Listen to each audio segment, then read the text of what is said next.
Assalamualaikum warahmatullahi wabarakatuh. Semoga semua kebaikan terlimpah kepada kita semua. Amin ya rabbal alamin. Pada suatu pagi yang cerah di istana, Baginda Raja memanggil Abu Nawas menghadap. Suasana istana ramai, namun ketika Abu Nawas tiba, sang raja menatapnya serius. "Abu Nawas," ucap Baginda Raja, "kali ini aku ingin kamu mencarikan 3 hal yang konon tidak ada di dunia." Abu Nawas pun menatap raja dengan alis sedikit terangkat. 3 hal yang tidak ada di dunia, Paduka. Boleh saya tahu apa saja itu, Paduka? Baginda Raja pun mengangkat 3 jarinya. Pertama, Abu Nawas, wanita yang cantik tapi bodoh. Kedua, keledai yang buruk rupa tapi cerdas. Dan ketiga, Abu Nawas, tempat di mana tidak ada satu orang pun yang mati. Abu Nawas pun menahan senyuman dan berkata, "Kalau saya berhasil membawanya, apakah saya dapat hadiah, Paduka?" 1000 dinar akan kuberikan kepadamu, Abu Nawas, jawab Baginda Raja. "Baiklah, Paduka, akan saya usahakan," kata Abu Nawas, meski dalam hati ia bergumam. 3 hal itu yang bahkan malaikat pun mungkin tidak bisa temukan. Abu Nawas pun berangkat. Ia mulai dari pasar, mencoba mencari wanita yang memenuhi syarat itu. Ia melihat banyak wanita yang cantik, tapi semuanya pandai berbicara, berdandan rapi, bahkan ada yang mengkritik sistem pajak dengan logika yang tajam. Sementara yang ia temui bodoh, ya kecantikannya hanya tampak kalau mata sedang rabun. Setelah mencari seharian dan tidak menemukan yang cocok, Abu Nawas pun menyerah. Ia melihat seorang wanita bangsawan cantik luar biasa keluar dari toko permata. Dengan sedikit berbicara manis, ia berhasil mengajaknya ikut. Pintar sih, tapi ya sudahlah, nanti aku akali aja di depan Baginda Raja, pikirnya. Lalu Abu Nawas pun mencari keledai. Ia mencoba menguji beberapa keledai, tapi semuanya sama saja. Yang jelek ya bodoh, yang pintar ya tidak jelek-jelek amat. Akhirnya ia membeli seekor keledai yang benar-benar buruk rupa. Leher bengkok, bulu rontok, dan jalannya pincang. Keledai itu bahkan sempat menggigit pintu warung tanpa alasan. Cerdas? Tidak sama sekali. Tapi jeleknya cukup untuk sebuah keledai, gumam Abu Nawas. Gampang, nanti tinggal aku pintar-pintar nyari alasan di depan Baginda Raja. Dan yang terakhir, tempat di mana tidak ada yang mati. Setelah mencari tanpa hasil, Abu Nawas pun kehabisan akal. Ia pun menulis sendiri di atas papan kayu besar, "Di sini tidak ada yang mati." Papan itu lalu ia bawa seperti benda suci. Beberapa hari kemudian, Abu Nawas kembali ke istana dengan 3 benda temuannya. Wanita cantik, keledai buruk rupa, dan papan kayu. Baginda Raja menyambutnya dengan penuh penasaran. "Wahai Abu Nawas, tunjukkan padaku 3 hal yang mustahil itu." Abu Nawas pun maju sambil berkata, "Paduka yang mulia, dengan segala kerendahan hati Paduka, inilah yang saya temukan." Baginda Raja menunjuk wanita itu dulu. "Apakah dia benar-benar cantik tapi bodoh?" "Paduka, wanita itu luar biasa cantiknya, bukan? Tapi ketika saya bilang langit warnanya biru karena dicat oleh dewa-dewa, dia hanya mengangguk dan bilang, 'Ya, saya juga mengira begitu sejak kecil.'" Wanita itu pun hanya tersenyum manis, tidak tahu sedang dijadikan bukti kebodohan. "Benar juga," ujar Baginda Raja sambil menahan tawa. Kemudian Baginda Raja menunjuk keledai tersebut. "Kalau keledai ini buruk rupa, jelas," kata Baginda Raja. "Tapi kalau cerdas..." Abu Nawas pun mendekati keledainya. "Lihatlah Paduka yang mulia, keledai ini tahu betul apa yang tidak boleh dia lakukan, seperti berbicara saat Baginda Raja berbicara. Keledai itu diam saja, Paduka. Dia tahu tidak boleh berisik di dalam istana." Keledai itu pun menguap. "Lihatlah Paduka, patuh dan penuh etika." Baginda Raja pun tergelak. "Itu lebih karena dia bingung mungkin." "Tapi Paduka, Bukankah kebingungan itu adalah awal dari kebodohan? Sahut Abu Nawas dengan cepat. Baginda Raja pun tertawa keras. Lalu ia menunjuk papan yang bertuliskan, "Di sini tidak ada yang mati." "Kalau ini apa maksudnya, Abu Nawas?" tanya Baginda Raja. "Kalau yang ini, Paduka, saya menaruh papan ini di depan sebuah desa. Dan sejak itu, Paduka pasti tidak percaya. Tidak ada satupun kematian yang diumumkan keluar dari desa itu, Paduka. Karena papan ini memberi sugesti bahwa tidak boleh ada yang mati." "Kalau begitu, orang yang mati itu diam-diam saja?" tanya Baginda Raja. "Betul, Paduka. Mereka itu diam-diam meninggal. Maka secara resmi tidak ada kematian, Paduka," jawab Abu Nawas dengan serius. Baginda Raja pun tertawa hingga menepuk-nepuk pahanya. Abu Nawas, aku tahu kamu itu pasti tidak benar-benar menemukannya. Tapi caramu mengelabui logika dengan logika itu luar biasa, Abu Nawas."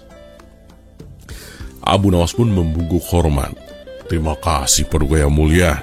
Dunia ini memang penuh dengan hal mustahil, kecuali bagi mereka yang mau memelintirkan kenyataan sedikit saja." Sang raja pun tertawa puas dan memerintahkan agar 1000 dinar diserahkan kepada Abu Nawas.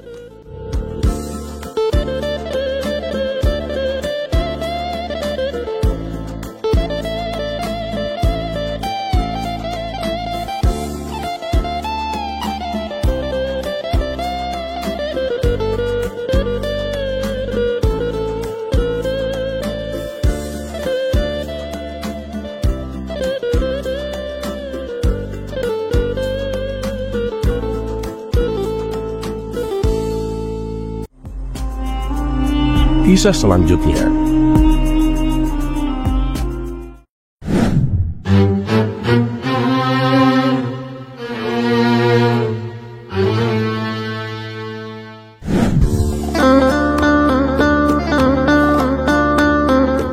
Suatu hari di kerajaan Baghdad terjadi perdebatan hangat di antara para ulama dan cendekiawan. Perdebatan tersebut menyangkut satu hal yang menjadi perhatian banyak orang, yaitu bolehkah seorang muslim mengucapkan selamat Natal kepada non-muslim.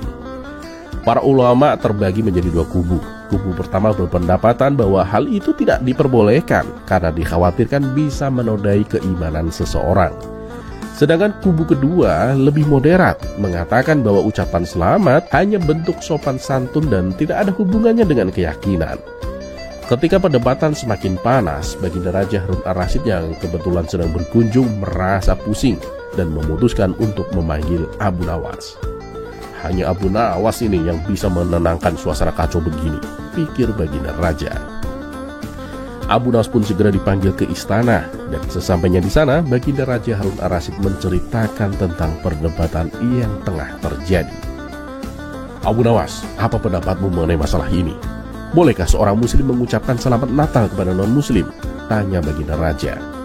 Abu Nawas pun tersenyum dan memandang para ulama yang tampak tegang menunggu jawabannya. Dengan penuh kepercayaan diri, Abu Nawas pun berkata, "Wahai Paduka dan para ulama yang mulia, saya ada jalan keluar untuk masalah seperti ini. Tapi sebelumnya izinkan saya menceritakan sebuah kisah yang sederhana, Paduka." Semua yang hadir pun terdiam mendengarkan. Abu Nawas pun memulai ceritanya. Jadi, pada suatu hari ada seorang tukang roti yang selalu memberikan roti kepada tetangganya yang kebetulan beragama lain. Setiap pagi, sang tetangga mengucapkan selamat pagi dan terima kasih kepada tukang roti tersebut.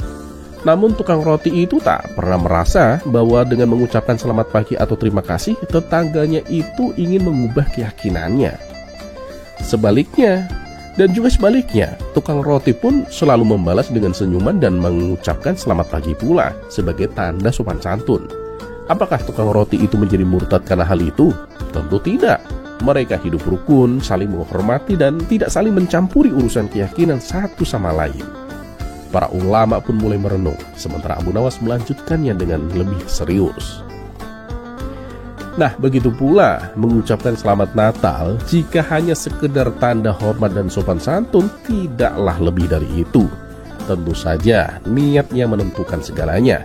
Jika niat kita tetap menjaga iman kita, maka tidak ada yang perlu ditakuti. sebagaimana tukang roti yang tetap menjadi seorang muslim meskipun ia ramah terhadap tetangganya. Baginda Raja Harun ar-Rasyid pun tersenyum puas mendengar penjelasan Abu Nawas. Dan para ulama mulai menyadari bahwa perdebatan mereka lebih banyak dipenuhi ketakutan daripada logika. Mereka pun sepakat bahwa yang paling penting adalah niat dari seseorang. Dan Abu Nawas sekali lagi berhasil menyelesaikan perdebatan dengan kebijaksanaannya yang sederhana namun mendalam.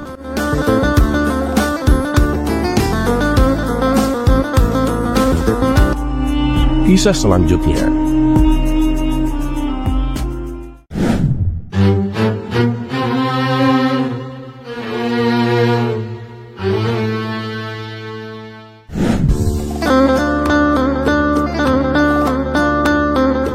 Dikisahkan suatu hari, Abu Nawas, sufi yang selalu cerdik dan penuh humor, memutuskan untuk menghadapi seorang ulama terkenal dalam sebuah debat. Topiknya adalah seberapa dekat Allah dengan hambanya. Abu Nawas dengan santainya memulai perdebatan. "Wahai ulama yang terhormat, katakanlah, seberapa dekatnya Allah dengan hambanya?" Ulama itu dengan keyakinan penuh menjawab, "Allah itu selalu dekat dengan hambanya, bahkan lebih dekat dari urat leher kita." Abu Nawas yang tak ingin kalah membalas dengan senyuman yang menggoda, "Kalau begitu, mengapa kita tidak bisa melihatnya? Apakah Allah seperti hantu yang bersembunyi di belakang kita?" Para penonton pun tertawa mendengar celaan Abu Nawas, namun sang ulama itu tetap tenang. Allah itu maha tak terlihat, tetapi kehadirannya senantiasa terasa bagi mereka yang percaya. Abu Nawas pun tersenyum. "Ya, itu benar. Tetapi bagaimana kalau kita sedang di toilet, Tuan?" Ulama itu terdiam sejenak, tak menyangka pertanyaan seperti itu akan muncul. Abu Nawas melanjutkan dengan nada penuh kemenangan. "Bagaimana coba saat kita di toilet? Apakah Allah masih dekat dengan kita, ataukah ia sedang sibuk memalingkan mukanya, Tuan?" Tawa pecah di antara penonton. Ulama itu tersenyum dan menjawab dengan bijaksana, "Allah tetap dengan kita, bahkan di saat seperti itu pun. Namun yang menjadi pertanyaan, apakah kita merasa dekat dengannya?" Debat itu pun berakhir dengan ulama dan Abu Nawas yang saling bertukar pandangan. Meskipun berbeda sudut pandang, keduanya merasa bahwa kehadiran Allah tetap dekat dengan hati mereka, baik dalam kegembiraan maupun dalam kesulitan.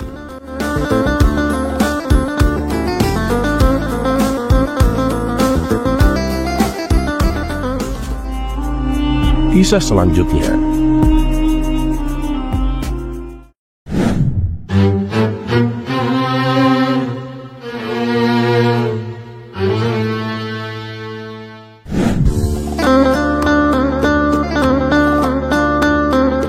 Suatu hari, rakyat Baghdad sedang dilanda kecemasan besar. Baginda Raja Harun ar-Rasyid yang biasanya bijaksana, belakangan ini berubah menjadi sangat keras dan zalim. Peraturan yang dibuat Baginda Raja terasa memberatkan. Pajak dinaikkan tanpa alasan yang jelas, dan orang-orang yang berani mengkritik pun dipenjara. Banyak orang takut dan tidak tahu harus berbuat apa. Di tengah kebingungan ini, beberapa ulama kerajaan berkumpul dan berdiskusi tentang satu pertanyaan penting. Apakah seorang muslim wajib taat kepada pemimpinnya yang zalim? Sebagian ulama mengatakan bahwa taat kepada pemimpin adalah kewajiban apapun keadaannya. Yang lain berpendapat bahwa pemimpin zalim tidak layak untuk ditaati. Perdebatan ini pun sampai ke telinga Baginda Raja Harun ar-Rasyid. Merasa dilema, Baginda Raja memutuskan untuk memanggil Abu Nawas yang dikenal dengan kecerdikannya. Baginda Raja Harun ar-Rasyid ingin mendengar pendapatnya mengenai masalah ini. "Abu Nawas, panggil Baginda Raja saat sang penyair itu tiba di istana. Apa yang harus dilakukan rakyat jika pemimpinnya berlaku zalim? Apakah mereka tetap harus taat?" Abu Nawas memandang sejenak ke arah Baginda Raja dan para ulama yang hadir. Dengan tenang ia berkata, "Wahai Paduka yang mulia, izinkan saya menjawab pertanyaan ini dengan sebuah kisah Paduka." Semua orang pun tertarik mendengar kisah Abu Nawas, dan ia pun memulai ceritanya. Jadi, di sebuah desa, hiduplah seorang petani yang memiliki seekor sapi tua. Sapi itu telah melayaninya selama bertahun-tahun, membantu membajak sawah dan menghasilkan susu. Namun seiring waktu, sapi tersebut mulai berubah. Ia menjadi malas, sering menginjak tanaman petani, dan tidak lagi mau mendengar perintah. Petani itu pun kebingungan. Haruskah aku tetap menjaga sapi ini karena jasa-jasanya di masa lalu? Atau haruskah aku menjualnya dan membeli sapi baru yang lebih patuh? Tanyanya dalam dirinya sendiri. Ia pun lalu pergi menemui orang bijak di desanya untuk meminta nasihat. Orang bijak itu pun berkata, "Lihatlah sapi itu, jika dia tetap bermanfaat dan bisa dibujuk kembali ke jalan yang benar, jagalah dia. Namun jika dia terus-menerus merusak ladangmu, tidak ada gunanya kamu mempertahankan dia hanya karena masa lalunya. Lebih baik carilah sapi baru yang bisa membantumu lebih baik."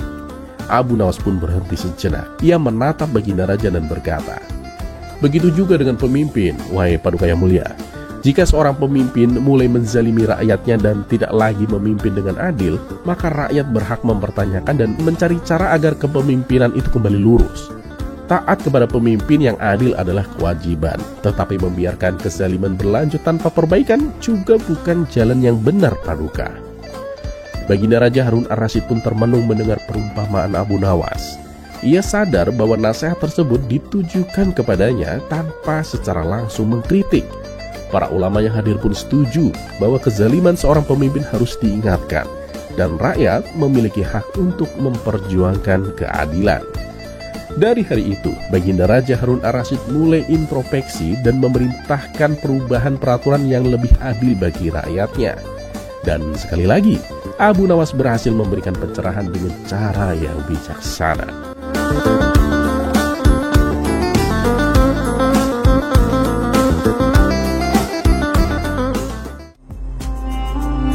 Kisah selanjutnya.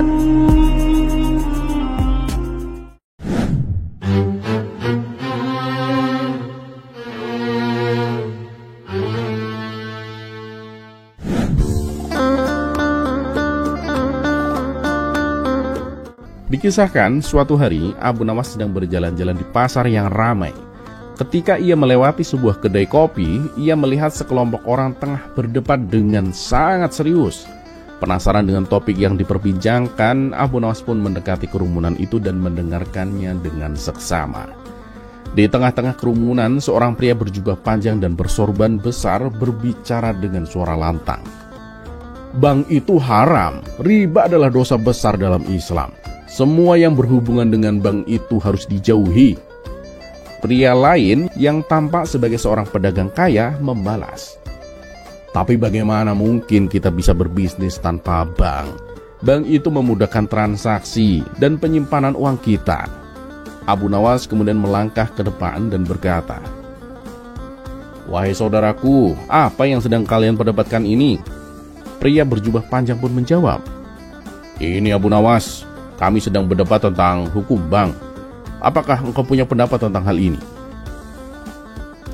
Abu Nawas pun mengangguk sambil tersenyum, kemudian berkata, "Baiklah, mari kita bicarakan ini dengan cara yang sederhana. Jangan ngotot-ngototan seperti tadi. Bayangkan, jika kita hidup di zaman dahulu kala, sebelum ada bank, bagaimana cara kita menyimpan uang?" Seorang pria dalam kerumunan pun menjawab, "Kita menyimpannya di rumah atau mungkin menggali lubang di tanah." Abu Nawas pun tertawa kecil. "Nah, benar, tapi bukankah itu beresiko? Pencuri bisa datang kapan saja dan mengambil semua uang kita." Pria berjubah panjang pun berargumen, "Tapi itu kan lebih baik daripada menggunakan bank yang menjalankan riba, Abu Nawas." Abu Nawas pun tersenyum dan berkata, "Baiklah, bagaimana jika kita menganggap bank sebagai tempat penyimpanan yang aman, seperti gudang misalnya? Gudang itu hanya meminjamkan uang dengan imbalan jasa, seperti ketika kita meminjamkan unta atau rumah. Bukankah itu masuk akal?" Pria berjubah panjang pun terlihat bingung. "Tapi jasa yang dia maksud itu adalah riba, Abu Nawas." Abu Nawas pun menggelengkan kepalanya. "Oh, tidak selalu. Jika kita berpikir kreatif, kita bisa mengatur agar bank tidak mengambil riba, melainkan jasa administrasi yang wajar, seperti saat kita membayar seseorang untuk menjaga kebun kita." Pria pedagang kaya tersenyum lebar. "Nah, itu ide bagus, Abu Nawas. Jadi bank bisa tetap beroperasi tanpa riba." Abu Nawas pun mengangguk. "Tentu saja, yang penting adalah niat dan cara kita. Jika kita niatkan untuk kebaikan dan dilakukan dengan cara yang adil, maka tidak ada masalah. Pria berjubah panjang masih tanpa ragu. Tapi bagaimana kita bisa memastikan bahwa semua bank beroperasi dengan adil, Abu Nawas? Abu Nawas pun tersenyum lebar dan berkata, dan itulah tugas kita bersama. Seperti halnya kita memastikan tukang roti tidak mengurangi takaran tepungnya, kita juga harus memastikan bank beroperasi dengan jujur dan adil. Dan jika ada bank yang tidak adil, kita bisa cari alternatif lain, seperti menyimpan uang di dalam bantal. Kerumunan pun tertawa terbahak-bahak mendengar humor Abu Nawas. Suasana yang tadinya tegang menjadi cair dan penuh canda. Pria berjubah panjang akhirnya tersenyum dan berkata, Abu Nawas, kamu memang pintar membuat hal yang rumit menjadi sederhana. Mungkin memang benar, yang terpenting adalah niat dan keadilan dalam setiap perbuatan kita. Abu Nawas pun mengangguk bijak sambil menyeruput kopinya. Benar, saudaraku. Jadi mari kita terus berbuat baik dan menjalankan segala sesuatunya dengan adil, termasuk dalam urusan bank-bank ini.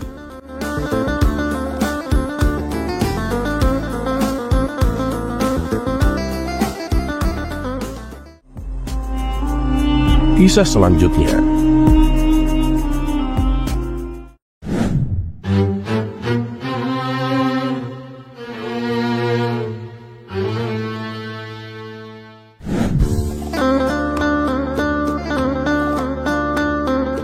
Assalamualaikum warahmatullahi wabarakatuh. Semoga semua kebaikan terlimpah kepada kita semua. Amin ya rabbal alamin. Akhirnya Abu Jahil menikah juga. Ia baru saja menikah dengan seorang wanita cantik yang pandai memasak.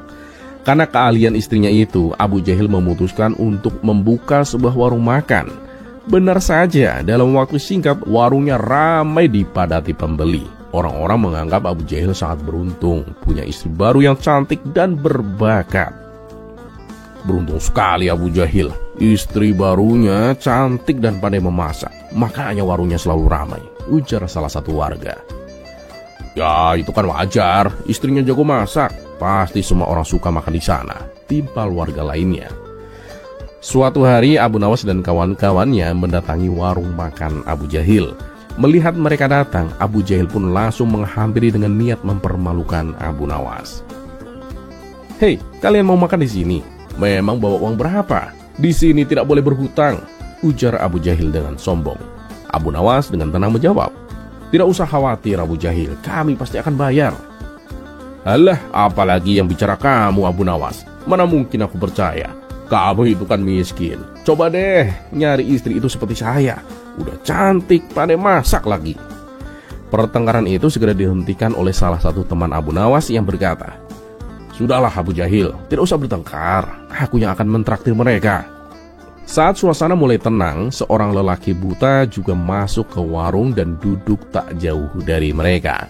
Abu Jahil segera menghampiri si lelaki buta itu dengan sopan. Tuan, mau pesan apa? Bawakan saja sendok bekas makan pembeli, jawab si lelaki buta. Meskipun heran, Abu Jahil menuruti permintaan itu. Saat sendok diberikan, lelaki buta tersebut menciumnya lalu berkata, ini sop iga sapi, saya pesan itu. Abu Jahil pun terkejut. Bagaimana tuan bisa tahu? Tanyanya keheranan. Oh, itu mudah. Aku cukup mencium aroma dari sendok ini, jawab si lelaki buta dengan santai. Abu Jahil semakin kagum dan penasaran. Kalau minumnya, tuan ingin pesan apa? Tanyanya kembali. Bawakan aku gelas bekas minum pembeli, aku akan memilihnya sendiri, kata si lelaki buta. Abu Jahil segera membawakan 3 gelas. Setelah mencium gelas-gelas tersebut, lelaki buta itu berkata, gelas pertama ini teh campur madu, aku tidak suka. Gelas kedua juga tidak enak, sepertinya teh campur serai. Nah, yang ketiga ini baru aku suka, teh campur daun jeruk. Abu Jahil semakin kagum, tak habis pikir dengan kehebatan penciuman lelaki buta itu. Kekaguman yang sama juga dirasakan oleh Abu Nawas dan kawan-kawannya yang menyaksikan kejadian tersebut. Setelah menyantap makanan, si lelaki buta itu hendak membayar. Aku sudah selesai, berapa total semuanya? Tanyanya. Abu Jahil yang masih penasaran mencoba kembali menguji kehebatannya. Tuan, tidakkah tuan ingin mencicipi hidangan penutup? Bagaimana kalau kita buat taruhan tuan? Jika tuan bisa menebak hidangan penutup yang kuberikan, maka makanan yang sudah Tuan makan gratis. Tapi kalau salah, Tuan harus membayar 2 kali lipat. Bagaimana? Si lelaki buta itu pun setuju. Baiklah, bawakan sendoknya. Abu Jahil segera menuju ke dapur, lalu menghampiri istrinya dengan rencana yang licik. Taruh sendok ini di ketiakmu sebentar, kata Abu Jahil. Untuk apa? Tanya istrinya kebingungan. Sudah, turuti saja perintahku, kata Abu Jahil dengan nada memerintah. Meski bingung, istrinya menuruti permintaan Abu Jahil. Sementara itu, Abu Nawas dan kawan-kawannya yang melihat tingkah laku Abu Jahil hanya bisa geleng-geleng kepala. Terus-terusan saja dia mengerjai orang, bisik Abu Nawas kepada teman-temannya. Abu Jahil kembali mendatangi si lelaki buta dengan membawa sendok yang telah ditaruh di ketiak istrinya. Ini Tuan, sendoknya, ujar Abu Jahil sambil cengengesan. Lelaki buta itu mengambil sendoknya dan menciumnya. Tiba-tiba si lelaki buta itu terkejut. Sejak kapan Jamal bekerja di sini? Tanya si lelaki buta dengan nada penuh keheranan. Abu Jahil ikut terkejut. Jamal? Jamal siapa? Maksud Tuan gimana? Tanya balik Abu Jahil. Jamal, itu namanya waktu masih menjadi laki-laki. Setelah menjadi perempuan, namanya diganti menjadi Jubaidah.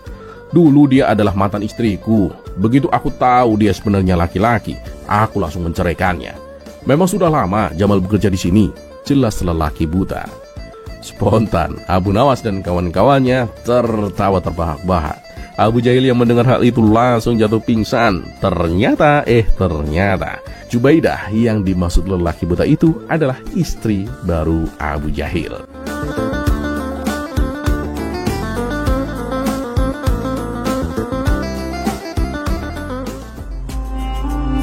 Kisah selanjutnya.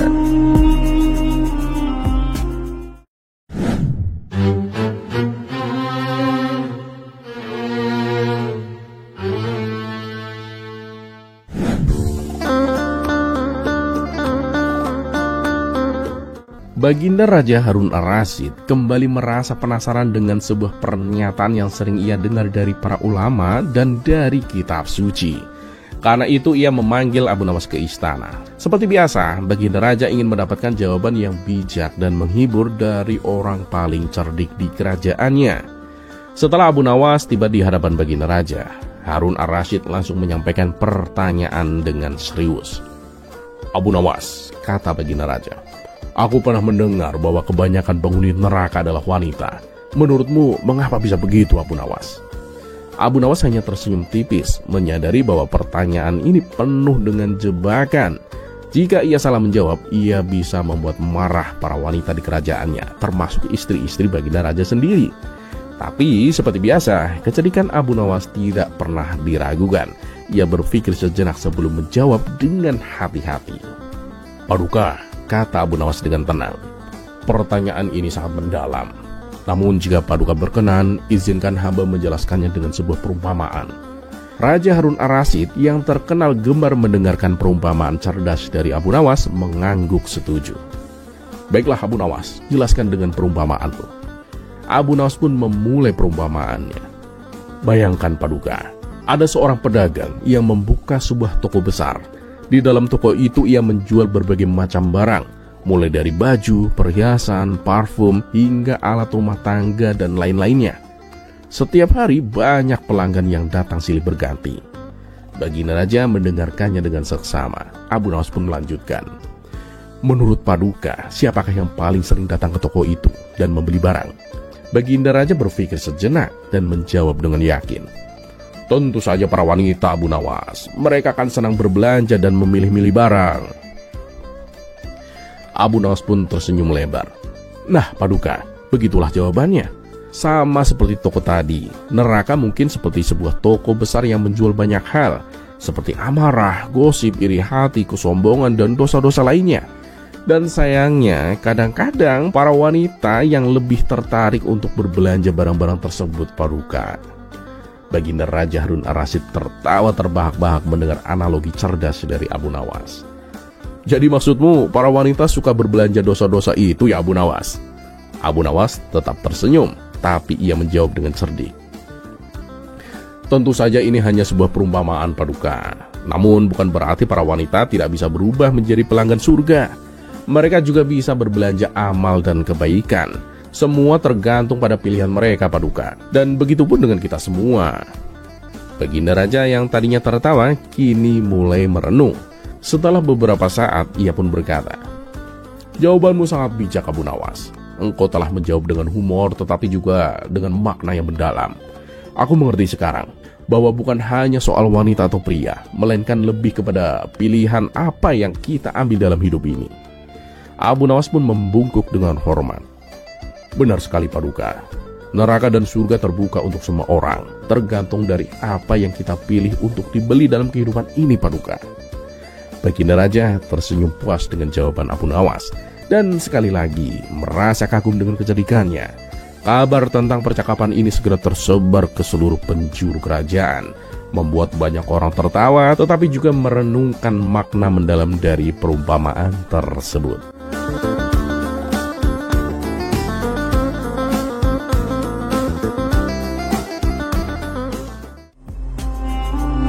Kisah selanjutnya.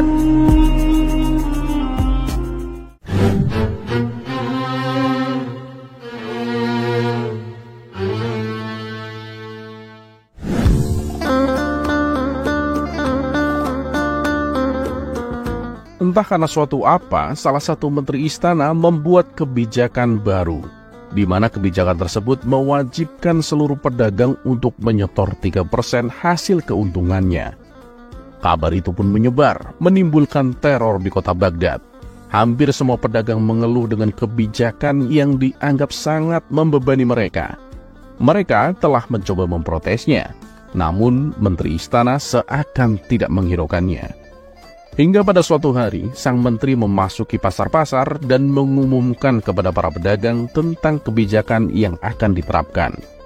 Bagi siapa saja yang berani menentang, izin usahanya akan dicabut dan tidak diperbolehkan untuk berjualan. Mengetahui sang menteri sedang berada di pasar, kesempatan ini lalu dimanfaatkan Abu Nawas guna menyandarkan si menteri tersebut. Ia pun pergi ke pasar untuk menjual keledainya.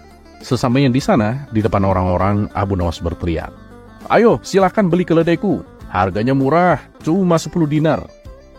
Meskipun harganya terbilang murah, belum ada orang yang berminat. Kemudian Abu Nawas kembali berteriak, "Ayo, beli keledaiku. Harganya cuma 20 dinar." Tentu saja dengan menaikkan harga, tak ada orang yang mau membelinya. Tapi anehnya, Abu Nawas kembali berteriak dengan menaikkan harganya menjadi 30 dinar. Sang menteri yang melihat cara Abu Nawas berjualan, segera menghampirinya dan berkata, "Kamu ini tolol apa gimana, Abu Nawas? Harga 10 dinar saja, orang-orang masih enggan membelinya. Apalagi kalau naik menjadi 30 dinar. Dengan tatapan sinis, Abu Nawas menoleh ke arah sang menteri. "Mana yang lebih tolol coba, kamu atau aku? Kamu lihat sendiri kan, untuk mencari untung sedikit saja dengan menjual harga 10 dinar susahnya bukan main. Apalagi mencari untung dengan menjual harga 30 dinar. Semua itu karena ekonomi pasar sedang lesu. Tapi kamu malah membuat peraturan baru dengan mewajibkan menyetor 3% dari hasil keuntungan berdagang. Kamu pikir kebutuhan rumah tangga itu hanya makan dan minum?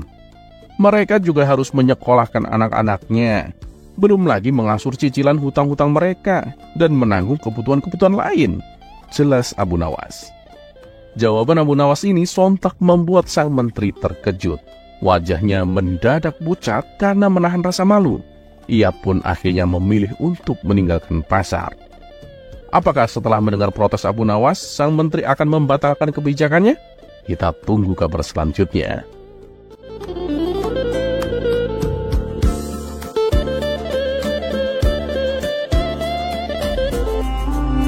Kisah selanjutnya.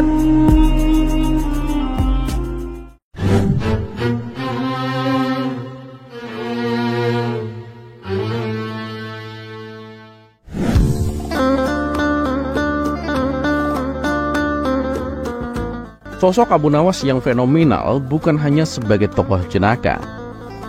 Dia bahkan seringkali mengkritik kebijakan pemerintah dengan caranya yang unik dan nyeleneh, seperti pada kisah berikut ini. Pada saat itu, salah satu menteri istana membuat kebijakan yang membuat rakyat sengsara. dan itu tanpa sepengetahuan Baginda Raja. Hingga pada suatu hari, Baginda Raja memberi Abu Nawas seekor keledai untuk dijadikan sebuah tantangan. Ia meminta kepada Abu Nawas supaya menjaga keledai itu tetap sibuk selama 1 tahun tanpa memberinya makan. Abu Nawas pun menyanggupi tantangan tersebut. Setelah 1 tahun berlalu, Baginda Raja bertanya tentang kondisi keledainya. "Bagaimana Abu Nawas? Apakah keledainya mati?" Abu Nawas menjawab, "Tidak, Paduka Yang Mulia. Malah bertambah gemuk keledainya." Sontak Baginda Raja terkejut mendengarnya. "Wah, yang benar. Kok bisa, Abu Nawas?" tanya Baginda Raja. "Ya, karena saya menjadikannya sebagai menteri istana," jawab Abu Nawas. "Jadi menteri? Bagaimana mungkin seekor keledai bisa menjadi menteri istana?" tanya Baginda Raja heran. "Bukankah Paduka memerintahkan saya untuk menjaga keledai itu tetap sibuk selama 1 tahun tanpa memberinya makan? Sejak itulah dia saya jadikan menteri.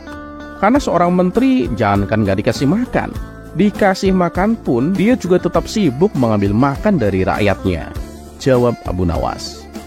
Mendengar itu Baginda Raja terdiam. Ia pun mulai menangkap ada sesuatu yang sedang Abu Nawas sampaikan melalui ucapannya yang konyol tersebut. Abu Nawas kembali berkata, "Apakah Paduka tahu bedanya rakyat dan pemerintah? Bedanya itu, kalau rakyat mengambil duit pejabat pemerintah, disebutnya sebagai perampok. Tapi kalau pemerintah mengambil duit rakyat, disebutnya sebagai kebijakan." Tak tahan dengan kritikan Abu Nawas, Baginda Raja langsung menyuruhnya diam. "Hei Abu Nawas, sebenarnya apa yang ingin kau sampaikan? Adakah menteriku yang berbuat demikian?" tanya Baginda Raja. Abu Nawas pun lalu memberitahu tentang kondisi rakyatnya dengan kebijakan baru yang dibuat oleh salah satu menteri istana, di mana sang menteri mewajibkan rakyat menyetorkan 3% dari penghasilannya dengan dalih untuk kesejahteraan dan akan membangunkan tempat tinggal. Baginda Raja sontak kaget mendengarnya dan segera memecat menteri tersebut.